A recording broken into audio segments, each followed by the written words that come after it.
Almighty God, most merciful and true, this day we give you thanks. Throughout our history, we have been blessed by the presence of men and women whose oath has been stronger than death. They have placed their lives on the line so we may be saved. They have sacrificed heart and soul so our lived freedom may endure. Today we remember them with gratitude. We ask you to bless the memory of those who have fallen and to bless the lives of those who are still with us. Bless them by giving us courageous hearts that we may fight as well for peace and justice at home and everywhere. Finally, we ask you in your mercy to guard the brave men and women who serve us today. Give them compassion for those who confront them as enemies.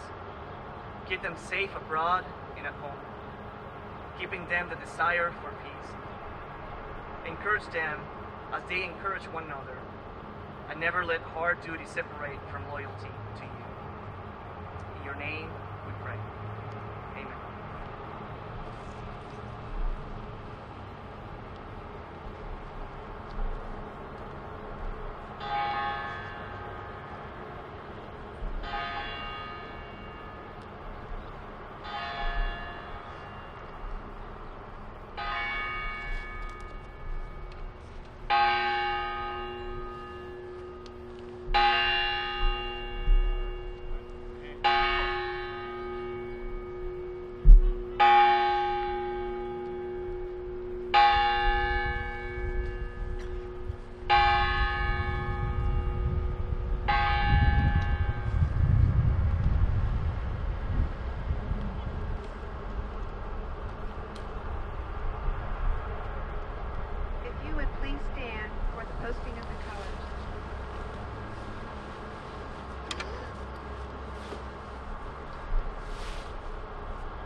Hello, everyone. What a glorious day. I can recall several of these events where we've been huddled with one another because of the biting wind. But it's a day today, brilliant sunshine, where we can come together and remember, where we can come together and celebrate, where we can come together and recognize those persons who have served us and served our country over so many decades, so many centuries even. We remember those that have been lost. We celebrate today those veterans who are here with us, as well as those that are on active duty today.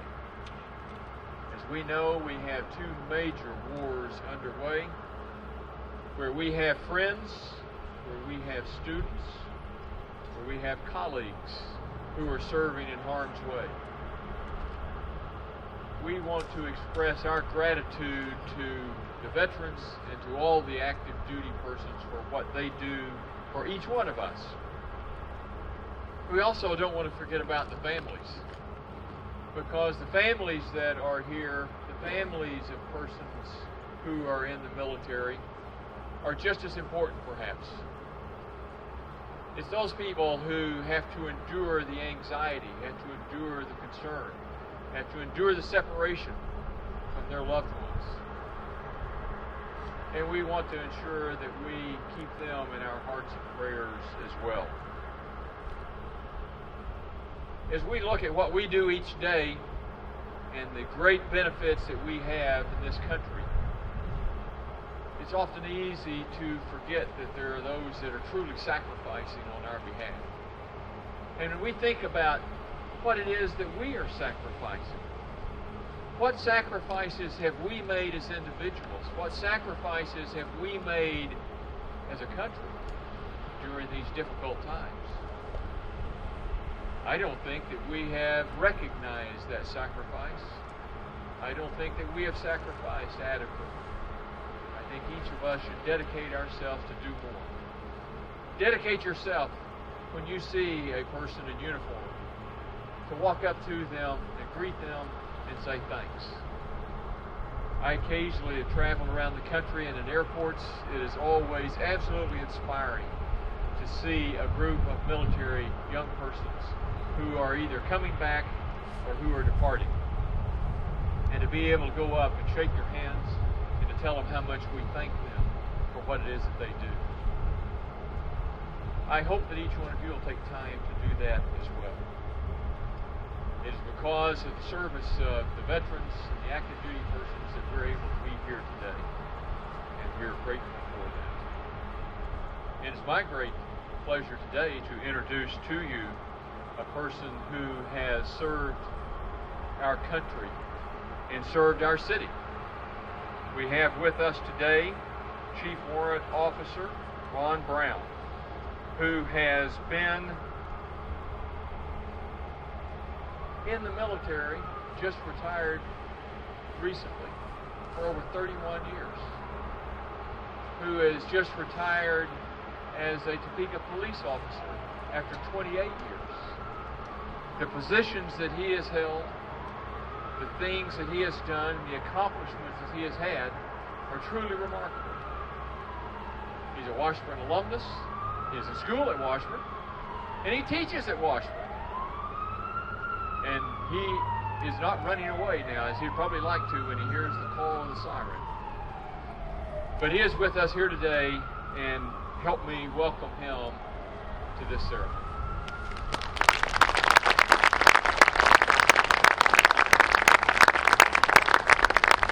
Thank you so much for this opportunity to be here today. A number of people I'd like to thank before I give a few brief remarks, and I'd like to start with the Standing Bear Intertribal Brotherhood. They do a tremendous job. I've had an opportunity to be a number of the blessings that they've been at, and they always do a wonderful job, and they truly represent and are ancestors of our first American warriors, and so I'm thankful to them. I am thankful to Dr. Farley and to Jeannie Kessler, who was so gracious to invite me here to represent veterans today at a ceremony that is being repeated throughout this country in thousands of places, and we're blessed to have that opportunity. I would be remiss if I didn't take a moment to recognize Colonel Mike Mansky, who I went to war with in Iraq, and who I had the privilege of serving with, and who brought home every Marine alive with him that he took to combat during 2 tours to Iraq. My former chief of police, Dean Forrester, who was a mentor and helped me during my tenure with the department, and then the department head of the Criminal Justice Department, Dr. Gary Baines, who I've had the privilege of working for many, many years here at the university. I'll guarantee you this, it's a beautiful day out here. It's a wonderful opportunity. We don't have austere conditions, but I will honor the 3 B's of public speaking. I will be brief, I will be interesting, and I'll be seated. And we'll move on to do other things. I first want to thank all of the veterans here, those who currently serve, those who have served. I appreciate your attendance at this event. Again, it is my distinct privilege and pleasure to represent the veterans at this ceremony. What a great honor. And again, I'm very thankful to the university. You know, I think probably the best words I could choose as I looked at this opportunity to come and speak were those of Abraham Lincoln at the Gettysburg Address. And if I may paraphrase his words, he stated, "We cannot dedicate nor can we consecrate, we cannot hallow this ground. The brave men, and I would add women, living and dead who struggled here, have consecrated it far above our poor power to add or detract. The world will little note nor long remember what we say here, but we can never forget what they did. That we highly resolve that these dead shall not have died in vain, that this nation under God shall have a new birth of freedom, and that a government of the people, by the people, and for the people should not perish from the earth." These words are as prevalent today as they were then when they were spoken in Gettysburg. We have had millions of service members who have served over the years, and I look at my service of 31 years and it pales in comparison to my brothers and sisters of Vietnam and Korea and World War I and II and the Civil War and the Revolutionary War. We are so blessed in this day and age that during my tenure of service, I was able to contact my wife through internet, through satellite phones.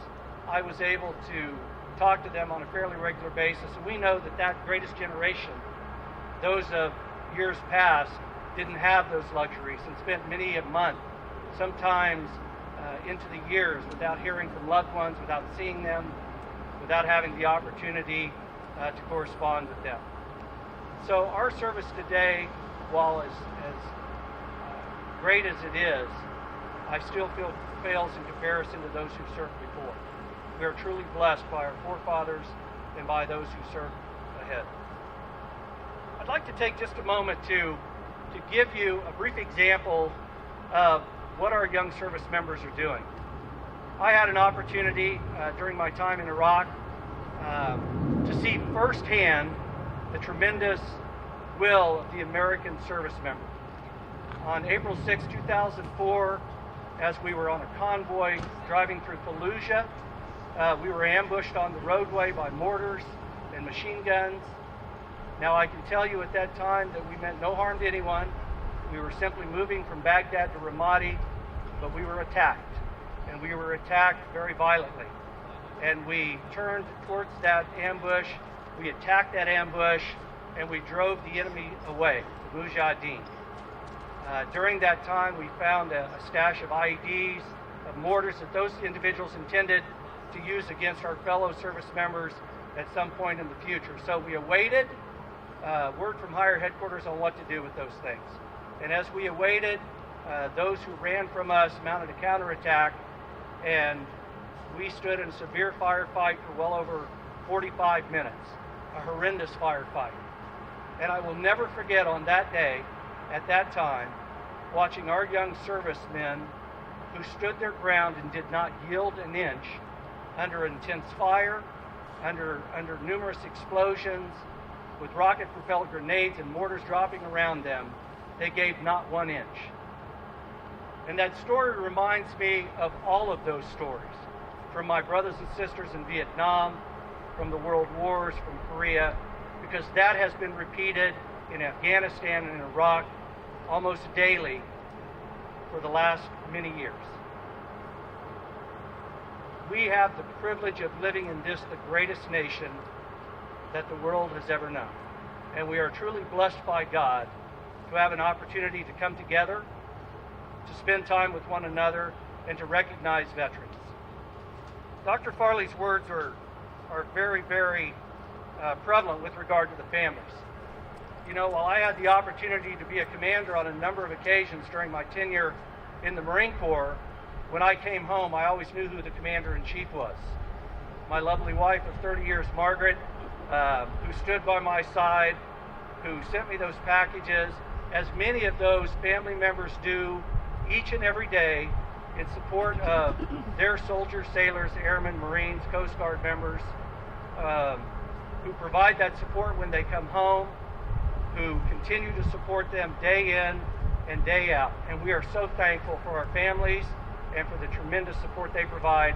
And I would ask that we would give them a nice round of applause.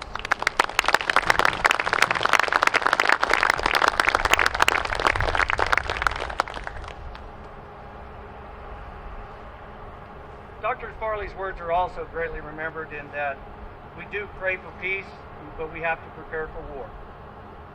We ask that we not only remember our veterans today, but let's remember them each and every day. Let's take that opportunity to thank them, to support them. There are many ways that we can do that. We have a tremendous Veterans Administration facility here in Topeka who is always looking for volunteers, looking for support. We have a number of veterans groups that provide direct support to our service members serving. But most importantly, let's simply remember to thank them, to pray for them, and to always keep them in our thoughts and prayers for the job that they do each and every day. Thank you all for this privilege and opportunity to be here, and may God bless the United States of America.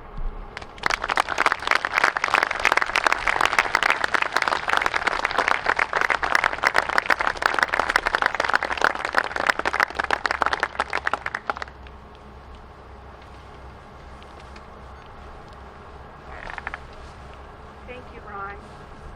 And I also would like to give thanks to the Standing Bear Intertribal Brotherhood for the cleansing and blessing. They are always ever faithful to help us with that blessing each Veterans Day, and we're grateful. Thank you.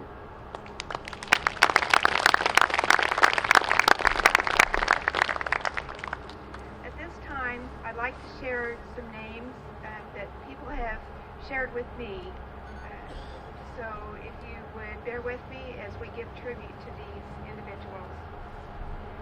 George Stiles,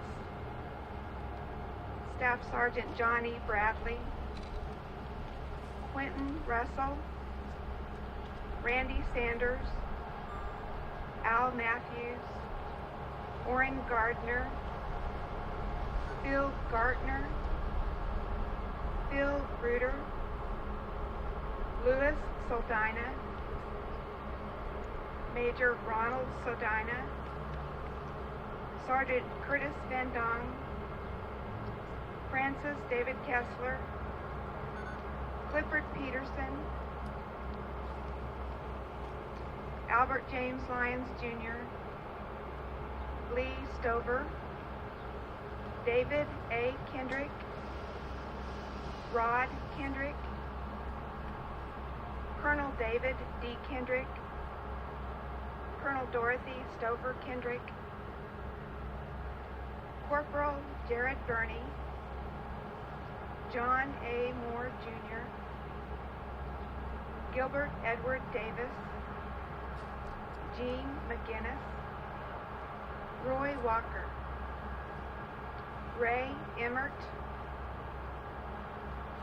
Barb Stevenson, Marilyn Masterson, Jack J. Wendell, Lauren Patton, Darcy DeSormier, Dale Worley, Robert R. Dunwell, Patrick Dugan, Cleveland T. Martin, Michael Brenneman,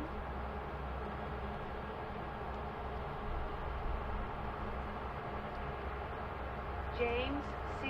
Boos, James G. Boos, James A. Boos, Alan Stahl, Stacy Hudson, Craig Hudson, Christopher Hudson, Brian Carr, Patrick Collins, Dustin Crook, Leon Davis, Veronica Davis, John Jones, Joshua Mickelson, Derek Myers, Lessa North, Soren Patel, Joan Schneider, Adam Stolt, Wallace Stromberg, Han Bupek, Thomas Webb, Sean Pribble, Ron Dees, Dean Thomas J. Romick, Professor Ron C. Griffin. I'm sure there are many more names that you have said in your hearts and in your minds, and we honor those as well.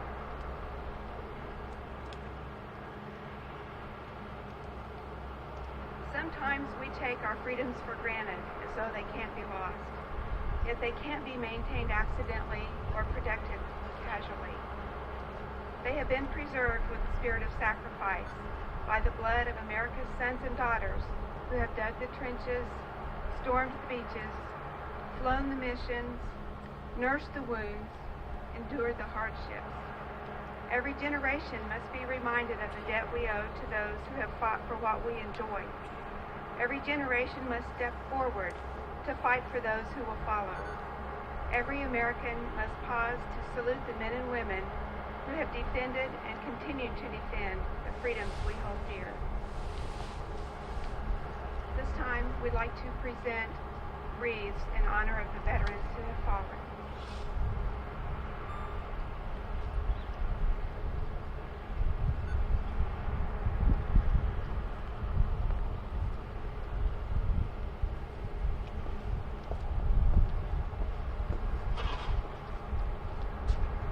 In honor of the veterans of the U.S. Army, we place a wreath.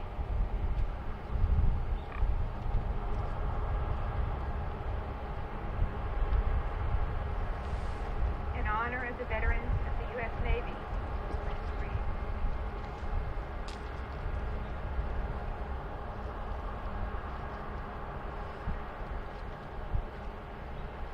In honor of the veterans of the U.S. Marine Corps, we place a wreath.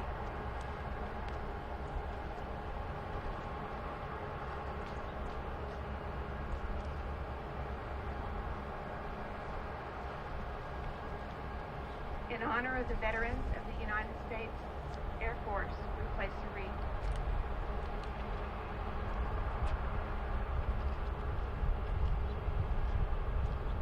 In honor of the veterans of the United States Coast Guard, we place a wreath.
Now may God give us grace to lift up those who were strengthened in the crucible. Stand with those who still bear its marks, and most of all, to never, never, never forget the depth of gratitude we owe them. May God grant us grace to never, never forget. Amen.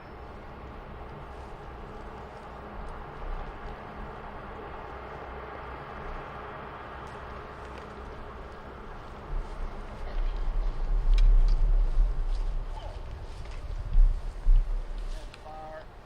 Move. Ready. Aim.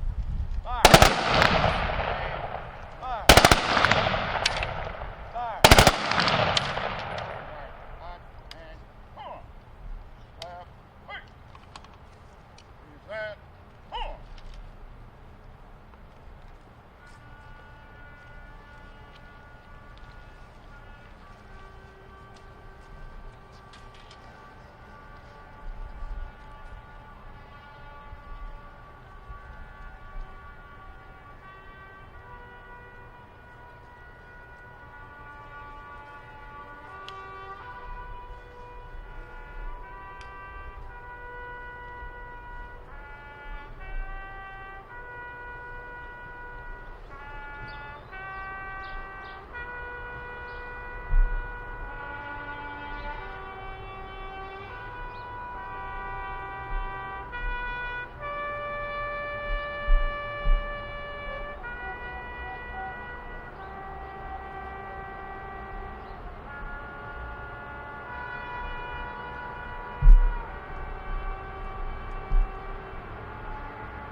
Thank you all for coming today. You are invited to a reception in the Memorial Student Union in the Washburn Room Lounge. Hope to see you there.